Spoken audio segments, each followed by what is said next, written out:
In my last video, I made the case for why I believe strength training is an essential tool that will accelerate technical learning in climbing and therefore help you climb harder grades. But how strong is strong enough? Is your climbing limited by your strength levels, or have you actually hit the point of diminishing returns where you'd be better served looking for other low-hanging fruit? In this video, I'm going to talk about climbing specific benchmarks, their purpose and usefulness, their criteria they need to meet, and when and how to test them. At the end of the video, I'm going to talk about the interpretation of my own results in order to answer the questions that we started with. Let's get into it. Okay, so before we go into what these benchmarks should look like, I think it's good to take a moment to consider what purpose they are supposed to serve. For me, these tests should provide an objective and accurate measure of your physical attributes in order to allow you the following things. First is to allow you to understand which areas you need to pay more attention to and which areas you can focus less on, instead of training everything at the same time without prioritizing anything. The second is to see your progress in a clear and concrete way over time in place of guesswork and noise. The third, which is related to the previous point as well, is that you get accountability about your consistency in training, since if you do these tests properly, their numbers shouldn't lie about how much effort you have been putting into your training. The fourth is it allows you to plan your training by scaling the intensity according to your own limits,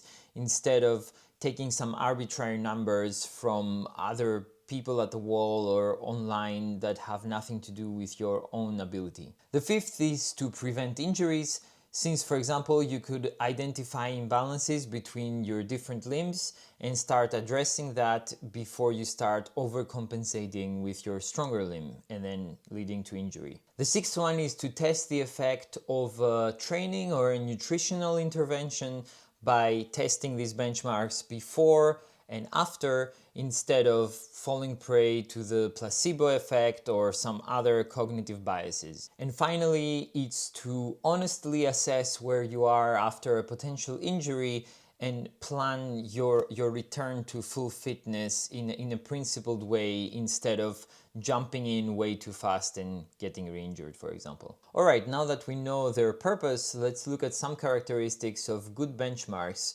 in order for them to fulfill the functions that we just talked about. I think above all, they should be as specific and relevant to climbing as possible. It might be fun to include your 100-meter sprint time, your VO2 max, your max deadlift, or things like that, but these will probably show very little correlation to your actual climbing performance. So in the interest of time, we will focus on things more like finger strength and pulling strength. Of course, you could just use climbing grade itself as a test, but that would include a host of other variables such as technique and tactics and so on.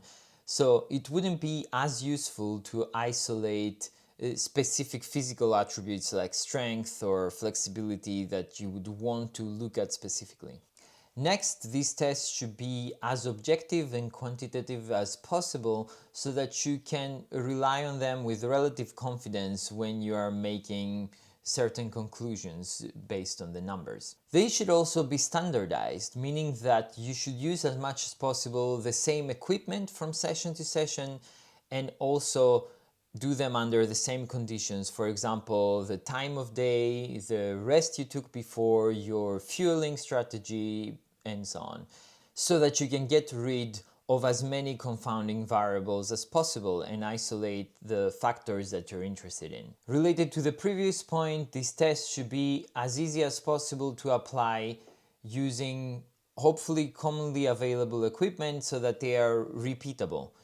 It would be great if we all had access to force plates and Tindex and lactate testing kits, but we don't really. So for now, we'll stick to tests that hopefully most people can apply at their local climbing wall. Finally, the benchmarking process should be safe and not lead to injury in itself. No test is worth taking 4 weeks off for recovery So if something feels off for you during a test, just abandon the test unless you can somehow easily and quickly fix a technical error that you might be doing that is leading to whatever feels off. Before we go into the testing process itself, as well as the interpretation of the results, I wanted to take a moment to talk about some things that are very important to avoid, in my opinion. The number one trap is to think that achieving certain results in this test somehow guarantees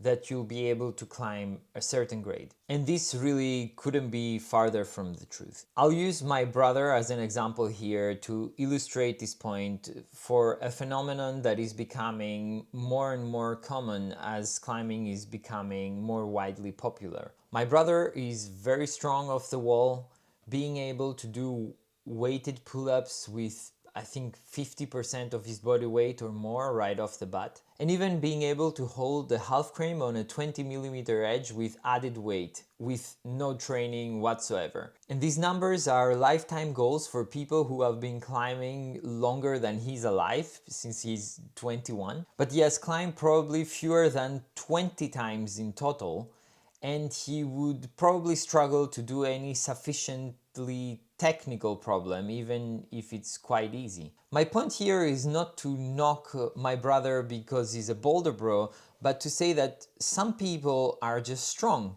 but climbing takes much more than that. But the reverse thinking is also a common trap, which is to think that if you don't achieve a certain strength level, then that makes a certain climbing grade unattainable for you. But if you're thinking this, then just remember that there are plenty of high-level climbers that don't do any weighted pull-ups or any hangboarding and are doing just fine climbing very hard. This way of thinking leads to the second trap, which is testing yourself too often or training for the tests themselves. And there is here a relevant quote which is often referred to as Goodhart's law, and it says, "When a measure becomes a target, then it ceases to be a good measure." We already discussed that these metrics don't have a one-to-one relationship with your climbing performance, but training specifically for these tests, to the detriment maybe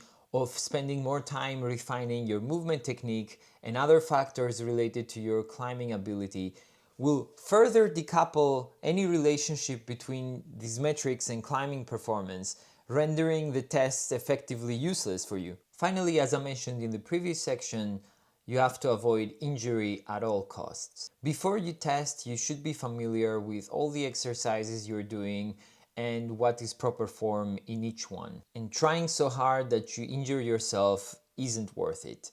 Nothing will hinder your progress more than taking off time with injury, even being weak. Above all, the thing to keep in mind is that the best measure of improvement is climbing harder, and the results of these tests will be just proxies. There are many other components of climbing performance, such as technique and tactics and focus and fear of falling and so on, that have actually a greater impact on your final climbing performance, but that are not as easily measured as strength or flexibility is.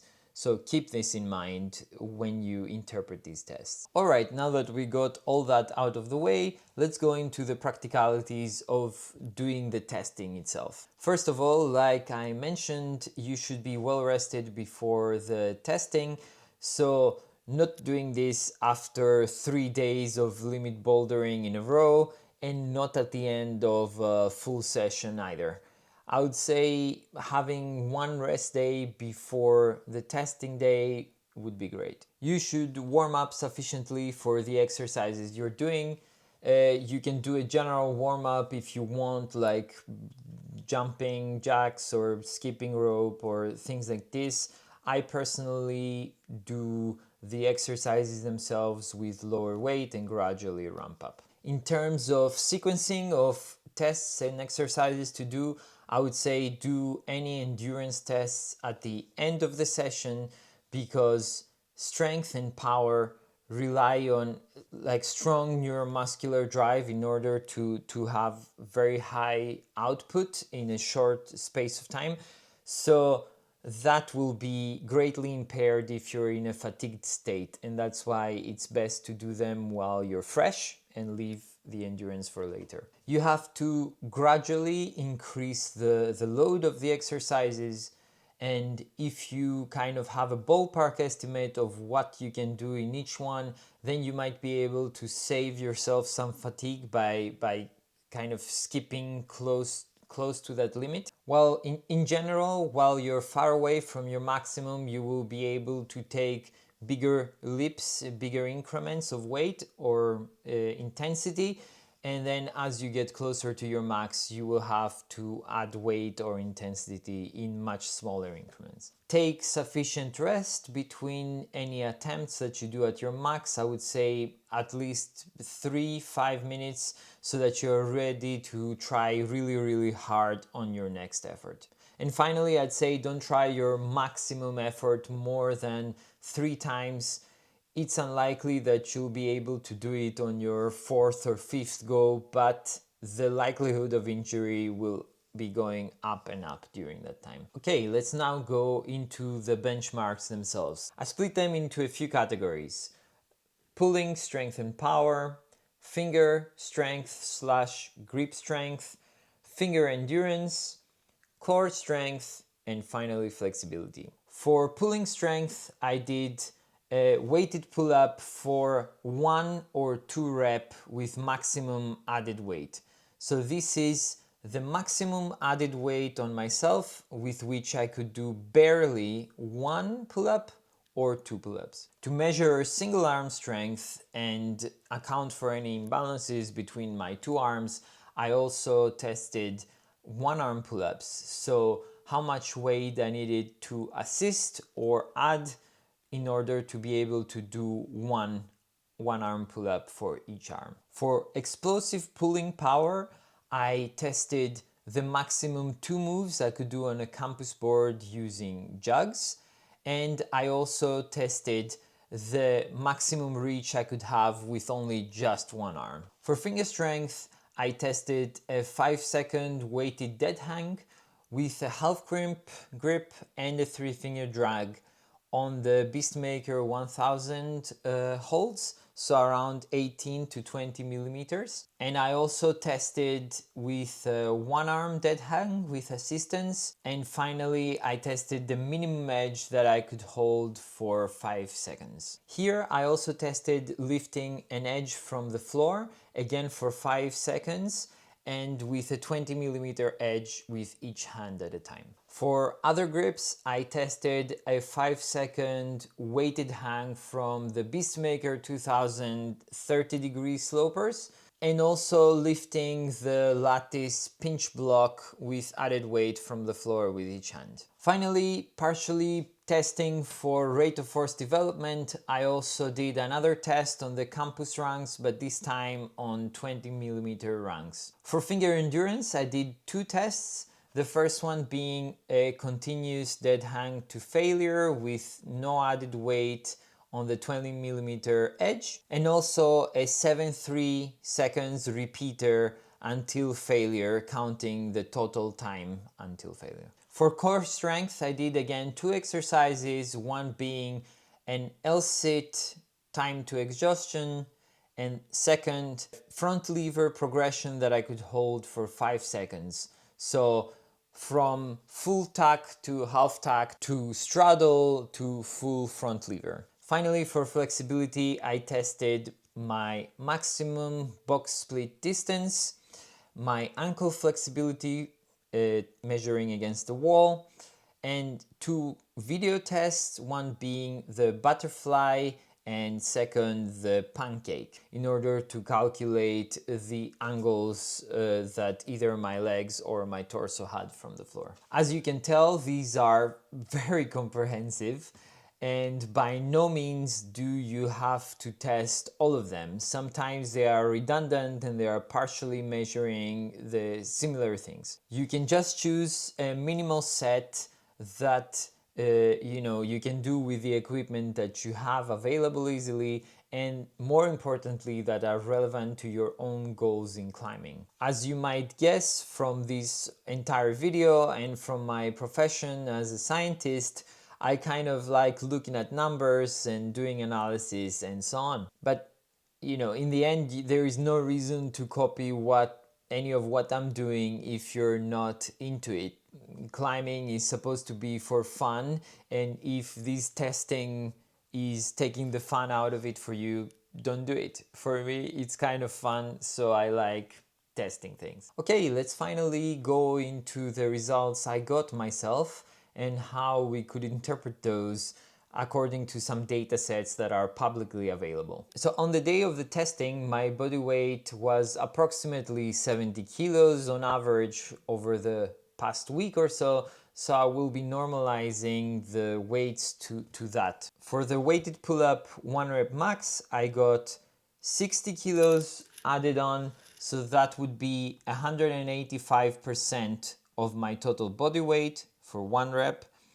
And for 2 reps, I could add 55 kilos, and that's around 178% of my body weight. As you can see from the data sets of both Lattice and the Power Company, this 1 rep max would be sufficient and more to climb over V10 for sure, and also above at least 8B of sport. For the 1-arm pull-ups, I could do a single 1-arm pull-up with my right arm with no additional weight or assistance.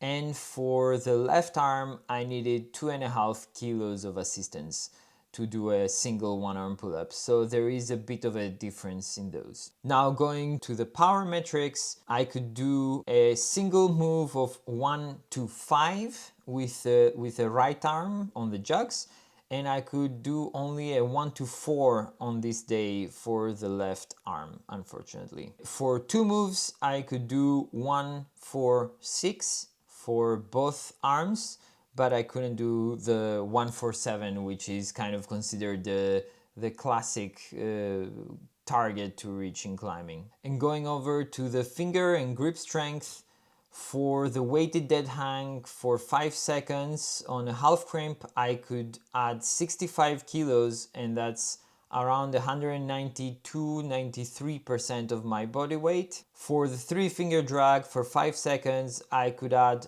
only 45 kilos, which is a big difference from the half crimp, obviously, and that's 164% of my body weight. With 1-arm dead hang, I needed 2.5 kilos of assistance for the right hand and 5 kilos of assistance for the left hand. So that's quite consistently a different level of strength for these arms. For the slopers, I could hang for 5 seconds with an additional 40 kilos, so 157% of my body weight in total. And that's lower still compared to both my half crimp and my 3-finger drag. With a nature climbing edge of 20 millimeters, I could lift off 62.5 kilos or 89% of my body weight with the right hand, and 60 kilos or 85% or 86 with my left hand. And again, that difference is clear there. With the pinch block, that difference was not as clear, and I could lift 45 kilos or around 64% of my body weight with both hands actually. The minimum edge I could hang for 5 seconds was the 8 millimeter edge, but I couldn't hang the 6 millimeter edge even though I tried. I could only hang it for like a second or a fraction of that if so. The maximum move that I could do as a single move with both arms was 1 to 4, and the 2 moves I could do was 1, 4, 5 with both arms. I couldn't do 1, 4, 6 on this day. And yeah, I never trained compassing, so I guess that makes complete sense. All right, moving over to endurance. For the continuous dead hang, I managed to do 52 seconds on the 20 millimeter edge with a half crimp. And for the 7-3 repeaters on 20 millimeters, I could do 21 reps or 3.5 minutes before I failed. For core strength, I could hold an L sit continuously for 30 seconds and then I had to stop.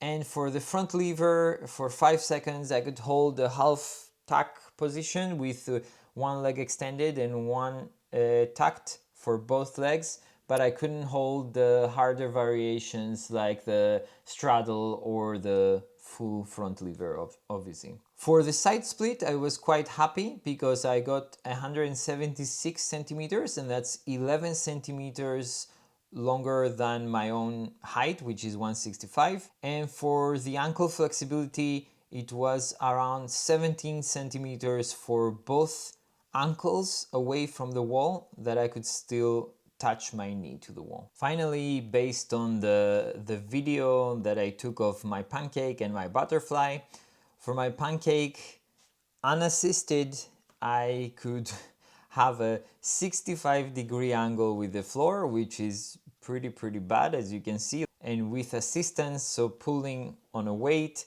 I can go down to 50 degrees off the floor. Still pretty far from being Alex Megos, I would say. And for the butterfly, I had more or less 30 degrees away from the floor. So overall, if you were to compare these numbers to these kind of publicly available data sets that are out there from Lattice, from Power Company, and so on, you can see that I am quite strong, both in terms of pulling strength and finger strength for both bouldering and for sport climbing grades. What I am not very good at is endurance and flexibility, especially in terms of the pancake. I would say I'm pretty bad. So that would mean that for me, training more my pulling strength or my finger strength would be a bit not the best use of my time. And that's actually